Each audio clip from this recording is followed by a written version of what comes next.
In many cases though, these young rappers don't budget at all and instead get carried away blowing their money on cars and jewelry, basically living like rock stars. What it is, guys? It's your boy Blasphemous HD. You guys are sending me in the DM to the Discord a video called What Happens After Rappers Fall Off.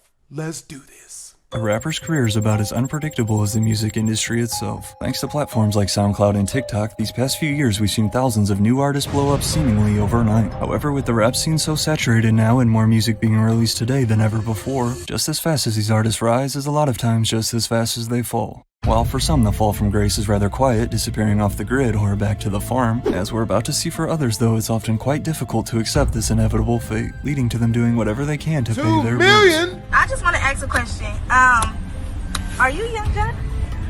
Can you turn around? I mean, I think y'all put that boy together, yeah. Oh, so you must have fell off or something like. 1111, shout out to you. I wish you many monies for many moons. Today, you always hear discussion about if a rapper fell off or why a rapper fell off. However, nobody ever talks about what happens after a rapper's career declines and the spotlight fades. Oh, man, that sucks. Making a living as a successful musician here in 2024 is honestly extremely hard, and I applaud anybody who's able to pull it off. With that being said, the point of this video is not to expose or necessarily call out any of these artists. All good things have to come to an end, and there's really nothing wrong with working a quote normal 9 to 5 and making money legally to pay your bills. So while it is easy to clown and laugh at these no longer popular rappers such as Young Jock, who is out here driving for rideshare apps, along with also appearing on the VH1 show Love and Hip Hop, usually another sign you fell off, I actually respect that way more though than some of these guys like smokepurpp or YB Nahmir, who, as we'll see in a second, have resorted to scamming what little fans they have left. Scammed by YB Nahmir for $2,000. He basically agreed like he was gonna pay me my money back. I was gonna be the first one to get my money back once he gets paid or once he gets money in. He was waiting for that, never got no response, so pretty much that's the dud, like charge it to the game.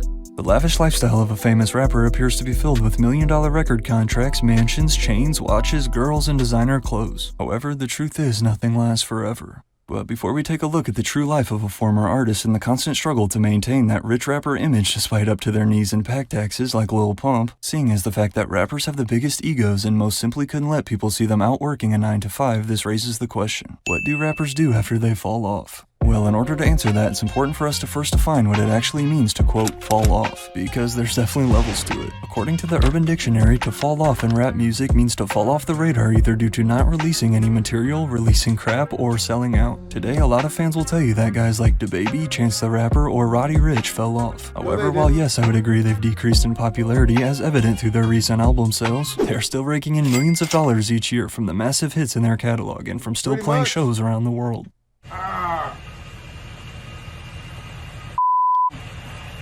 Hey yo, what happened to your leg? I was at the top and I fell off. With currently over 26 million monthly listeners, dababy is definitely not stressing. With a certified diamond record, I can guarantee you that Roddy Ricch will not be driving for Uber anytime soon. What, man, so when we talk about feed the streets, this dude got a full diamond fork, knife, and napkin, and the fork. The same also goes for an artist like B.O.B., who besides his flat earth theory, no one has honestly heard about in a decade. But yet with smash hits like Airplanes, Headband, Nothing on You, Strange Clouds, and Magic, I can assure you he's doing just fine financially. Soulja Boy, despite his music career in the dumps, is still raking it in from his iconic hits. So that number, it was like a subscription, like, you know what I'm saying? Like you could text it or call it, and you know what I'm saying? So I'm probably making like $100,000 a month off of that, just people calling that number.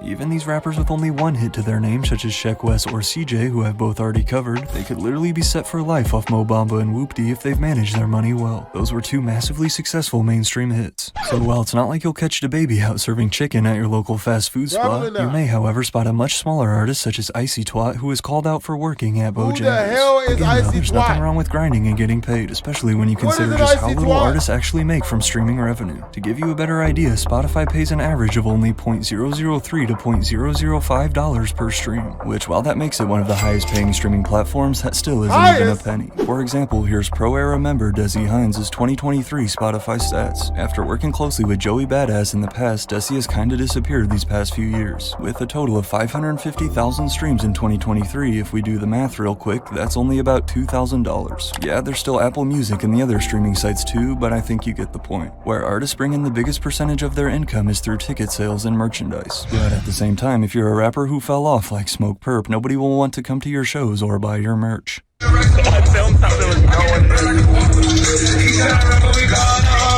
Which then leads to clips like this that go viral for the wrong reasons, only fueling that fallen off narrative even more. The moment you sign to a record label, you no longer own your music, and they are now taking huge cuts out of your profit. Despite these multi-million-dollar advances we see from labels that are extremely tempting to young rappers, the music industry is a very easy trap to get sucked into.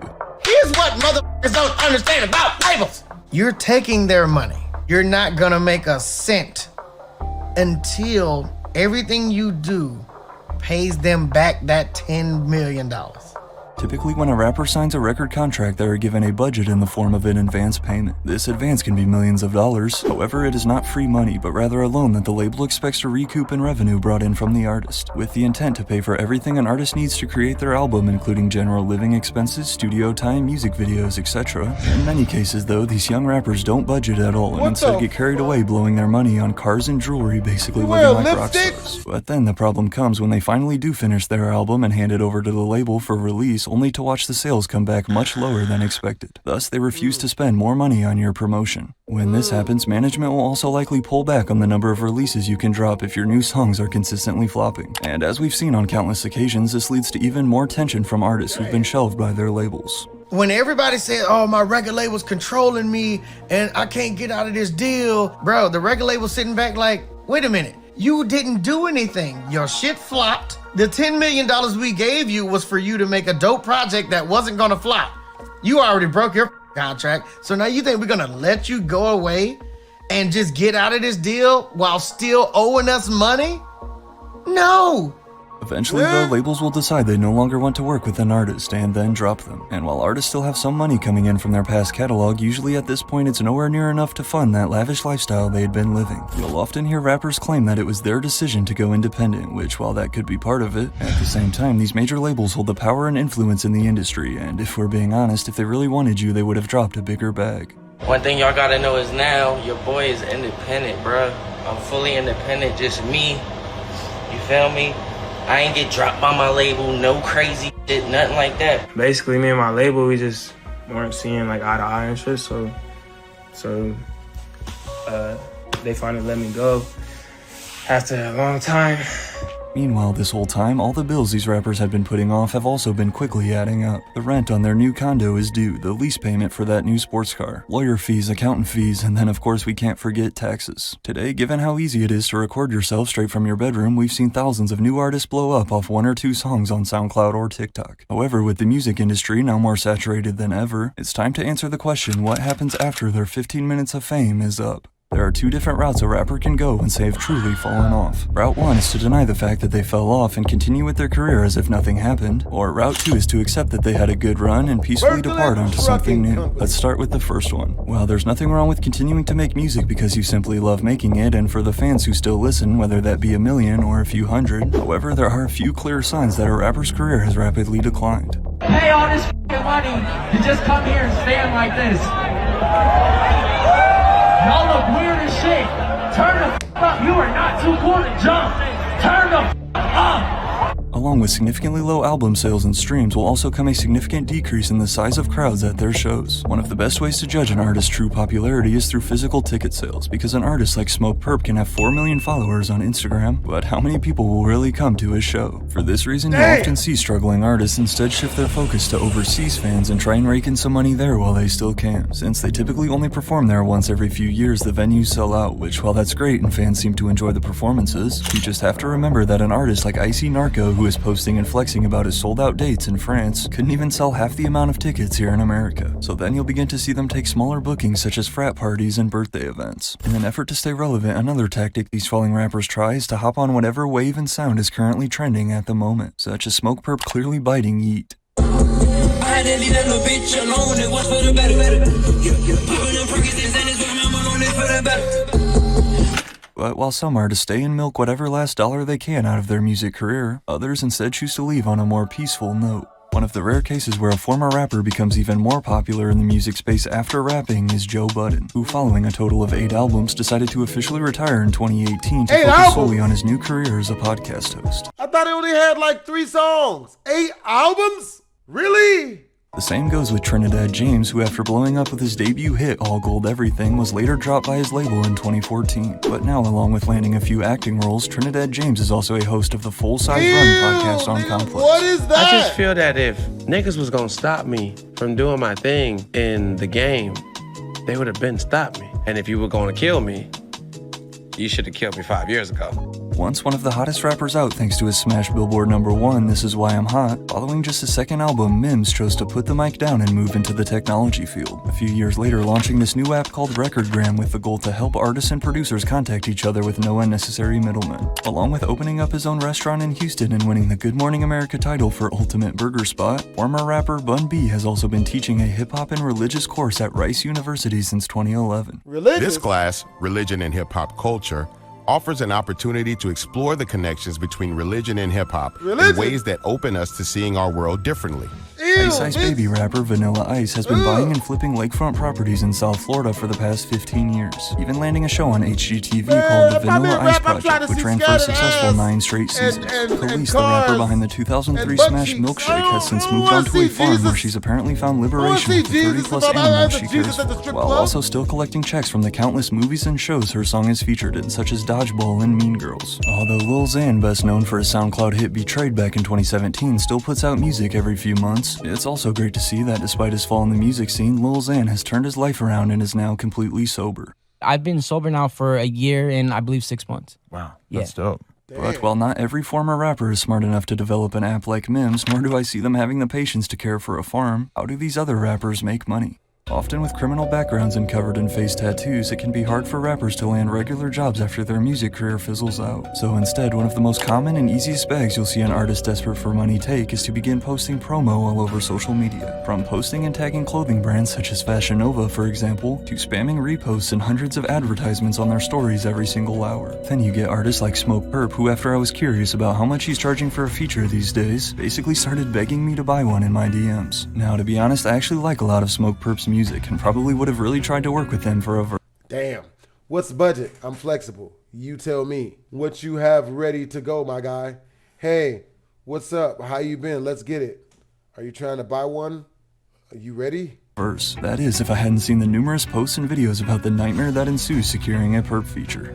Anyways, we go back and forth. We agreed on him sending me just the vocals separately. He never sends them.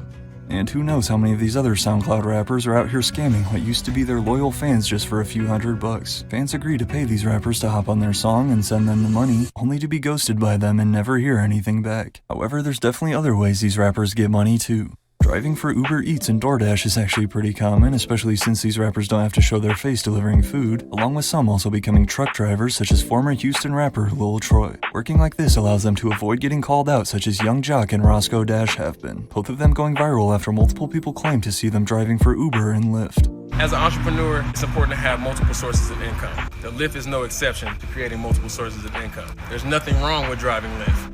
Working for call centers or remote jobs from home is another frequent route many go to avoid showing their face. Because while again there's nothing wrong with working at Walmart, as we saw with this post that went viral last year allegedly showing Ugly God working there, despite Ugly God himself saying it was Photoshop, the picture spread all over social media as fans got a good laugh, many believing that his rap money had truly dried out. Similar to Bun B, some rappers try and get into the food and restaurant business such as Blueface with his soul food spot Blues Fish and Soul, or another SoundCloud rapper Comethazine who owns multiple Subway locations. I be smoked that. I still got ice and shit, but like I got a couple businesses already. That's dope. Yeah. Dang, you got 2 Subways already? That's very impressive. And you're And 20. didn't fire nobody. Shit's still working itself. You feel me?